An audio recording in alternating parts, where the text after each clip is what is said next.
सार वचन राधा स्वामी वार्तिक भाग दूसरा। वचन 166। साध वही है जिसने सब आश्रय छोड़कर एक सतगुरु का आसरा साध लिया है और सब संतों का मूल मत जो शब्द है उसको दृढ़ कर पकड़ा है, और जिस काम में कि गुरु भक्ति में कसर पड़े उसको नहीं करता है। इस वास्ते वही गुरु भक्त है और वही साध है। वचन 167। जिनको शौक परमार्थ और खौफ 84 का है वही सतगुरु से प्रीत करेंगे, और प्रतीत भी सतगुरु की उन्हीं को आवेगी। और जो पर्चा चाहते हैं और बिना पर्चे प्रतीत नहीं करते वह परमार्थी नहीं है। उनको सतगुरु पर भाव नहीं आवेगा और पर्चा देकर प्रतीत कराने की मौज नहीं है, क्योंकि पर्चे की प्रतीत का भरोसा नहीं है। प्रतीत उन्हीं की सच्ची है जिनको सतगुरु के दर्शन और वचन प्यारे लगते हैं और बिना उनके दिल को चैन नहीं आता। ऐसे जो जीव हैं वह पर्चा भी देखते हैं, और जो निरे पर्चे और करामात के गाहक हैं उनको पर्चा दिखाने की मौज नहीं है। वचन 168। सिवाय शब्द के और कोई रास्ता इस जीव को अपने मुकाम में पहुंचाने का नहीं है, और जो और रास्ते हैं वह काल के रास्ते हैं। शब्द हर एक के घट में मौजूद है, इसलिए उसको सुनना चाहिए। जो नहीं सुनते हैं वह अंत में दुख सहेंगे। बाहर के गाने बजाने से यह बात हासिल न होगी, और ज़्यादा मार उन पर पड़ेगी जो संतों के घर में हैं और फिर शब्द का खोज नहीं करते। वचन 169। पंडितों ने अपनी कदर यों खोई कि जीवों को तीरथ और मूरत में लगाया, और जो संतों ने अपना मत वेद और शास्त्र से न्यारा कहा, पर पंडित और भेख ने उसकी कदर न जानी और जीवों को भरमा दिया और अपनी कदर खोई। अब संत प्रकट यह कहते हैं कि तीर्थ करने वाले और शास्त्र पढ़ने वाले और मूर्ति के पूजने वाले सब 84 में चले जाते हैं, और संत दया करके समझाते हैं कि कर्म भरम छोड़कर सतगुरु वक्त का खोज करके उनकी शरण लो, और कोई उपाय 84 से बचने का नहीं है। जब चाहो तब करो, पर जब करोगे तब यही जतन करना पड़ेगा।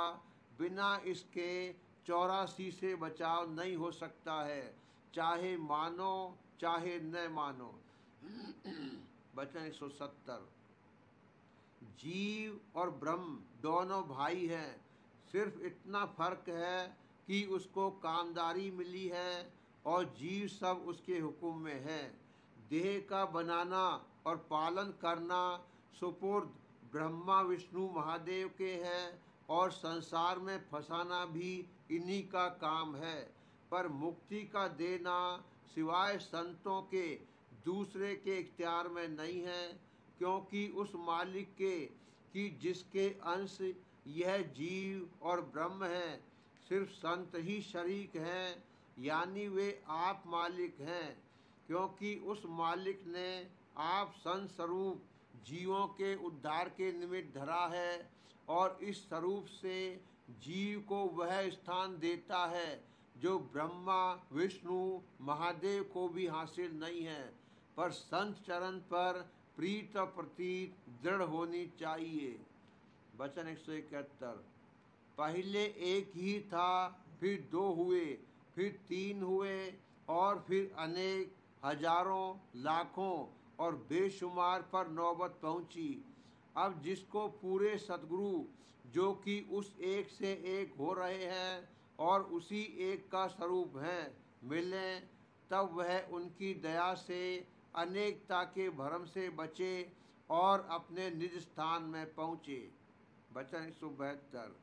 संसार की जो करतूत है उसका फल जीव को प्रत्यक्ष नजराई देता है। इस सबब से संसार में जल्दी फंस जाता है और परमार्थ का फल गुप्त है, उस पर जल्दी निश्चय नहीं आता है। और पहले निश्चय जरूर है, क्योंकि बिना निश्चय के करतूत कुछ नहीं बनेगी, और जब कुछ करतूत न बनी तो फल कैसे मिले और तरक्की कैसे होए। वचन 173। वह जो सत्य है जब तप और मौन साधन से नहीं मिलता है, ऐसी करतूत वाले सब थक रहे। किसी ने उस सत्य का जिसको संतों ने पाया है भेद नहीं पाया। वह भेद सतगुरु वक्त की सेवा और शरण से मिल सकता है, क्योंकि उस सत्य ने आप सतगुरु रूप धरा है। इस वास्ते सब जीवों को जो सत्य की प्राप्ति की चाह रखते हैं, चाहिए कि और कर्म और भ्रम छोड़कर सतगुरु वक्त की प्रसन्नता के लिए मेहनत करें, तो एक रोज उस पद को पावेंगे। वचन 174। बाल विधवा और बाल साध को वक्त यानी उम्र का काटना निहायत मुश्किल हो जाता है, और बहुतेरे तो खराब हो जाते हैं। पर जो उनको सद्गुरु पूरे मिल जावे और उन पर निश्चय आ जावे, तो दोनों का वक्त सहज में कट जावे। और जो विद्या गुरु मिले, तो विद्या या तीर्थ व्रत में या मूर्त पूजा में वृथा जन्म उनका बर्बाद जावेगा, और जन्म मरण की फांसी नहीं कटेगी। इस वास्ते उनको और सब जीवों को चाहिए कि जितनी हो सके सतगुरु पूरे के खोज में मेहनत करें। जो उनके खोज में इसका शरीर भी छूट जाए तो भी सोच न करे, क्योंकि जब सतगुरु के मिलने की आशा इसके चित्त में दृढ़ हुई, तो वह ठीक भक्ति सच्चे मालिक की है। उसको मालिक सतगुरु रूप से जरूर मिलेगा।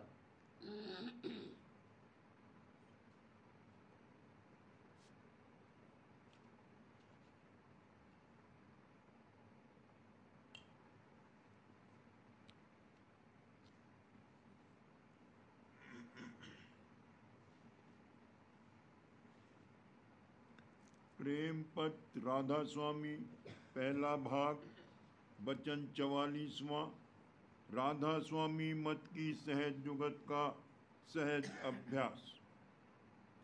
राधा स्वामी मत में जो जुगत जैसे सुमिरन, ध्यान और भजन बताई गई है, वो जुगत भी सहज है और उसका अभ्यास भी सहज है। यानी सिर्फ तवज्जो का शौक के साथ बदलना, यही अभ्यास है।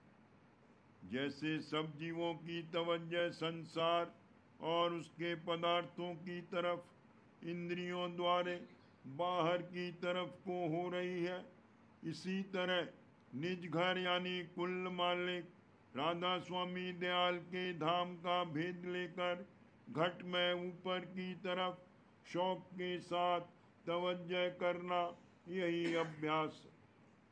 पहले वचनों में बयान हो चुका है कि कुल रचना धारों की है, और ये धारें बहुत सी तो निहायत सूक्ष्म है कि देखने और छूने में नहीं आती हैं, जैसे दृष्टि की धार, आवाज़ की धार और खुशबू की धार वगैरह।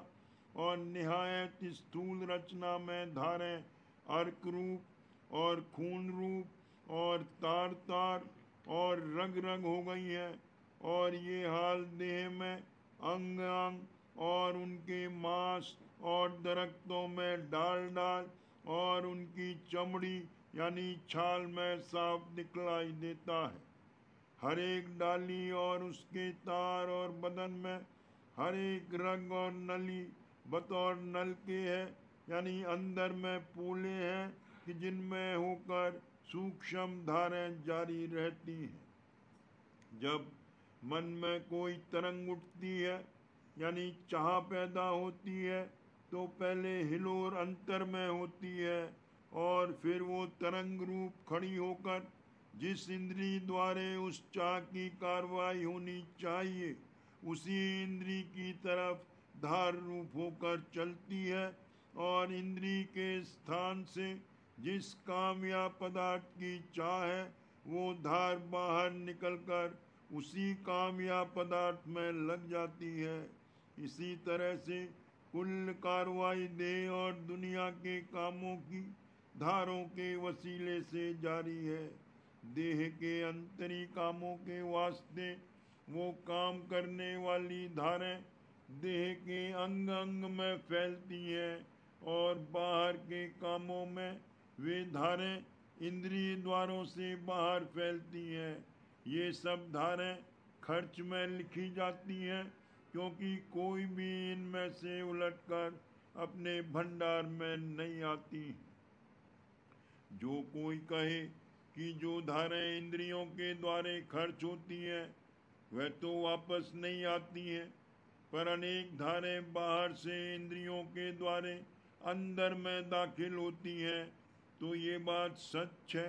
पर मालूम होवे कि जिस कदर धारें बाहर से अंदर में आती हैं वह बनिस्बत उन धारों के जो बाहर निकलती रहती हैं बहुत ओछी और स्थूल और चैतन्यता में बहुत कम ताकत होती है, और जो कुछ भी खर्च हो रहा है वो उसका पूरा पूरा एवज नहीं दे सकती है, क्योंकि वे सब धारें बहुत करके जड़ पदार्थों या कम दर्जे के चैतन्य से आती हैं, और जो धारें की बाहर के तत्वों से आती हैं वो अलबत्ता स्थूल देह के मसाले की किसी कदर मददगार है, पर सूरज चैतन्य को इनमें से किसी धार का भी फायदा नहीं पहुंचता है। और तन मन और इंद्रियों को भी इन धारों से बहुत कम मदद मिलती है।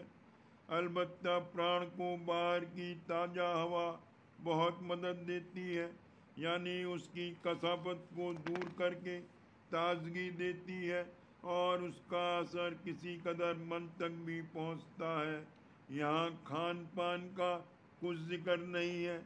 इस कदर यहाँ पर बयान करना ज़रूर है कि बहुत से बारीक और सोच विचार और अक्ल के कामों में सूरज की धार की ज़्यादा मदद इंद्रिय द्वारों पर आती है, क्योंकि बगैर सूरज की धार के कोई आदमी कोई काम और खास करके अक्ल और सोच विचार के काम नहीं कर सकता है। और बाहर से जो धारें अंदर आती हैं उनमें से कोई कोई सूरज की धार और बाकी सब सामान्य चैतन्य की धारें हैं। सूरज की कोई कोई धार से मतलब ये है कि जब ये आदमी अपने से विशेष चैतन्य यानी ज़्यादा समझदार से मदद लेवे और परमार्थ में संत सद्गुरु और सात महाचैतन्य पुरुष हैं, उनसे जो मन और सूरत को ताकत मिलती है उसका तो कुछ बयान नहीं हो सकता है। उसका हाल परमार्थ के सच्चे शौक वाले, जिनको प्रेमी और भक्तजन कहते हैं, खूब जानते हैं कि सत्संग में बैठकर दर्शन और वचन में किस कदर रस और आनंद प्राप्त होता है। अब समझना चाहिए कि जिस तरफ जिस आदमी की तवज्जो होती है उसी तरफ को उसके मन से धार प्रकट होकर रवां होती है, और जिस कदर उसका शौक तेज होता है उसी कदर ताकतवर और मजबूत धार जारी होकर उसकी चाह को पूरा करने के लिए जो जतन की मुनासिब और ज़रूर है करती है। इसी तरह जब किसी के मन में परमार्थ की चाह शौक के साथ पैदा होगी तो जो उसको राधा स्वामी मत के मुआफिक भेद अपने निज घर का और महिमा सच्चे और कुल मालिक राधा स्वामी दयाल की और हाल रास्ते और मंजिलों का और जुगत चलने की संत सद्गुरु या साधगुरु या उनके सच्चे प्रेमी सत्संगी से मालूम हुई है, तो उसकी चाह के साथ बदस्तूर धार प्रकट होकर निज घट में ऊपर की तरफ जरूर रवां होगी और जिस मंजिल का शुरू में उसने ठेका मुकर्रर किया है वहाँ तक थोड़ी बहुत जरूर पहुँचेगी और ऊंचे देश की चढ़ाई का थोड़ा बहुत जरूर रस आवेगा, यानी हल्कापन और शीतलता थोड़ी बहुत मालूम पड़ेगी। पर शर्त यह है कि उस वक्त दूसरी धार न उठे, यानी देह या दुनिया की तरफ का कोई ख्याल मन में न आवे, नहीं तो जो धार ऊपर की तरफ को जारी हुई है वो गिर पड़ेगी और नई धार उस ख्याल के मुआफिक नीचे या बाहर की तरफ को जारी हो जावेगी और वो परमार्थी रस और आनंद फौरन जाता रहेगा। अब मालूम होना चाहिए कि राधा स्वामी मत का अभ्यास किस कदर सहज है, यानी सिर्फ तवज्जो और उसकी तरफ का बदलना है। सब आदमी अपनी अपनी चाह के मुआफिक जो काम करना चाहते हैं उसको तवज्जो के साथ करते हैं, पर दुनिया के कामों में उनके मन और सूरत की धार बाहर की तरफ बहती है और खर्च में दाखिल होती है। जो वही आदमी परमार्थ की महिमा और ज़रूरत उसके हासिल करने की समझकर और उसका थोड़ा बहुत यकीन लाकर शौक के साथ उसकी चाह उठावें तो तवज्जो उनकी राधा स्वामी मत के भेद के मुआफिक घट में ऊपर की तरफ बदलेगी और बदस्तूर मन और सूरत की धार उस तरफ को उठकर रवा होंगी। उस धार के उठने और चढ़ने में जरूर शीतलता और आराम मिलेगा और दिन दिन जिस कदर ऊंचे चढ़ाई होती जावेगी रस और आनंद बढ़ता जावेगा और एक दिन ऐसा अभ्यासी अपने निज घर में पहुंचकर परम आनंद को प्राप्त होकर अमर अजर हो जावेगा और अपने जीते जी अपना सच्चा उद्धार आहिस्ता आहिस्ता होता हुआ आप देखता जावेगा।